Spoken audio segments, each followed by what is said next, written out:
Top quality और consistent performance के लिए सिर्फ सिल्वर पंप। टॉप क्वालिटी और कंसिस्टेंट परफॉर्मेंस के लिए सिर्फ सिल्वर पंप, नाम याद रखना। खरंच झालंय म्हणजे ना मला त्या मुलांबद्दल इमोशन्स आलेत, पण मला त्यांच्या पालक आणि ज्या हर्षालीताई त्या ज्या पद्धतीने त्यांचा डान्स बसवला होता, मला खूप इमोशनल व्हायला झालं की ती मुलं म्हणजे खरंच वाटतं की नशिबवान आहेत की त्यांना असे पालक मिळतात जे त्यांना सांभाळतात.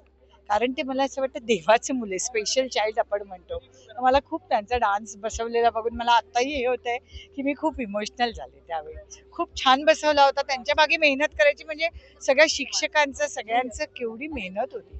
तर हे खरंच कौतुकास्पद. आणि त्यानंतर ही ब्रायडल शो एवढ्या सुंदर मुली होत्या. जळगाव मधल्या आज मला सगळे जण बघून म्हणलं अरे एवढं सौंदर्य जळगाव मध्ये आहे. खरंच सुंदर मुली होत्या सगळ्या आणि खूप छान प्रेझेंट केला शो. आता तुम्ही एका भाषणामध्ये एक अपेक्षा व्यक्त केली की जे गरीब रिक्षावाले असतील, हो, आघाडीवाले असतील, टॅलेंट त्या मुलांमध्ये खरंच आहे. म्हणजे मेरिट लिस्टवर द्यावं, ही मदत व्हायला हवी तर मुलांचं कल्याण होईल. नाही तर परिस्थितीमुळे ऍडमिशन घेऊ शकत नाही, ही खरंच खंत वाटते मला.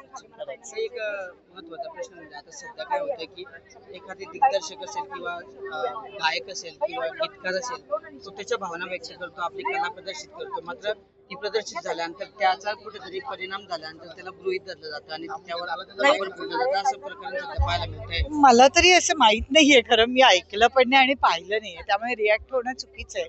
पण कोणा कामराचं गीत असेल, नाही, नो कमेंट्स ऑन दॅट. कारण राजकीय काहीच थँक्यू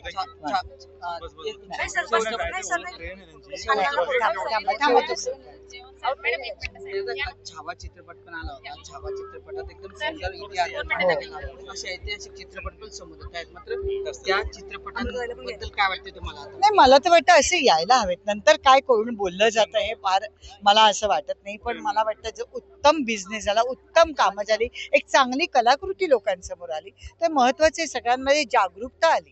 सतत आपण तेच कार्यक्रम डान्स गाण्याचे बघत असतो, पण असं काहीतरी ऐतिहासिक आलं तर उपदेश देण्यापेक्षा तो आपण त्यांना धडा देतो असं वाटतं मला. महिलांविषयी सरकार कसं वाटतंय ते तुम्हाला? खूप चांगलं.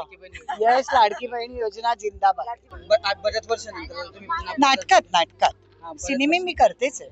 नाटकात मी जवळजवळ 27-28 वर्षांनी पुन्हा काम करते. 24 एप्रिलला ओपनिंग आहे नाटक. कोणत्या भूमिकेत कसं पाहायला मिळालं? नाही, मजा येते. सस्पेन्स आहे खूप, म्हणून सांगणार नाही. वेगळं बघायला मिळणार आहे.